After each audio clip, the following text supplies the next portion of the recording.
मेरे faculty colleagues professor Jayamanti Bakshi, doctor Bhanumati और department के अन्य फैकल्टी कलीग्स की तरफ से आप लोगों का धन्यवाद करता हूं। हम लोग department of ENT PGI Chandigarh में वर्ल्ड हियरिंग डे सेलिब्रेट कर रहे हैं। हमारे यहाँ cochlear implant group of India की तरफ से हमारा एक विभाग को सिलेक्ट किया गया है कि हम जो लोगों की अवेयरनेस लेके आएँ, जिसके कारण और वन ऑफ द थीम है उसमें अवेयरनेस का कि हियरिंग केयर फॉर ऑल।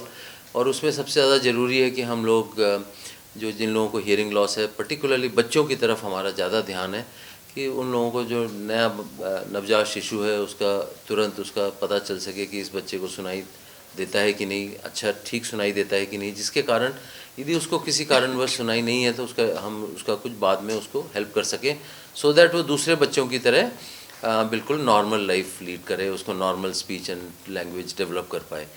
तो इसमें हम लोग कार्यरत हैं बहुत सालों से, और कॉक्लियर इम्प्लांट हम डिपार्टमेंट में फॉर द लास्ट 20 ईयर्स 20 साल से कर रहे हैं।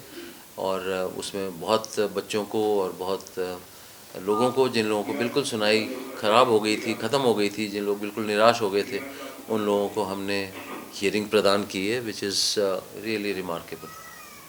सर, हियरिंग की प्रॉब्लम का कैसे पता चलता है? पेरेंट्स को कैसे पता चले?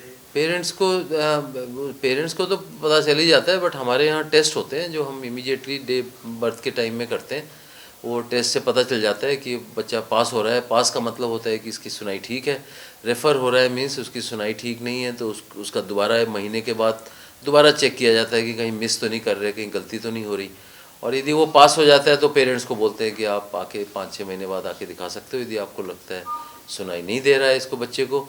और जो फेल हो जाता है, जिसका हम या रेफ़र करते हैं उसको फिर डिपार्टमेंट में दोबारा बुला के उनका टेस्ट किया जाता है कि उनकी सुनाई का क्या है। और एक बार टेस्ट करने के बाद यदि पता लगता है कि इसको सुनाई की प्रॉब्लम है तो फिर इसको हम एडवाइस करते हैं हियरिंग एड लगाएं, और यदि हियरिंग एड से नहीं फ़ायदा होता तो फिर कॉक्लियर इम्प्लांट के बारे में बताया जाता है।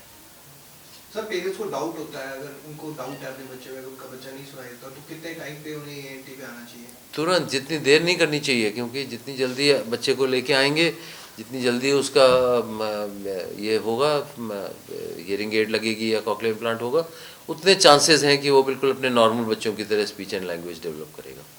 ये भी देखा गया जिनको हियरिंग प्रॉब्लम है उनको ही स्पीच की प्रॉब्लम आती है बाद में? हाँ जी। सर, डाटा की बात करें तो पीजीआई में अब तक कितने बच्चे आ गए हैं? हमने अभी तक लास्ट 20 ईयर्स में हमने मोर देन 600 इम्प्लांट्स ऑलरेडी कर चुके हैं। और क्योंकि हमने यहाँ पहले शुरू किया था, तो जो दूसरे नए सेंटर हैं, जैसे all India institute of medical sciences Rishikesh है, कलकत्ता में एक कॉलेज है जहाँ मैंने मेंटोर किया, और भी कई जगह है जहाँ मैंने मेंटोर किया। हमारे डिपार्टमेंट में भी अभी इस वक्त 4 कॉक्लियर इम्प्लांट सर्जन हैं, सो दैट कि वो सर्विसेज जो है कॉक्लियर इम्प्लांट की कंटिन्यूसली लोगों को प्रदान होता रहे, उसमें कोई डिसरप्शन ना हो। इसका कोई रीज़न जेनेटिक भी देखा गया है? हाँ जी।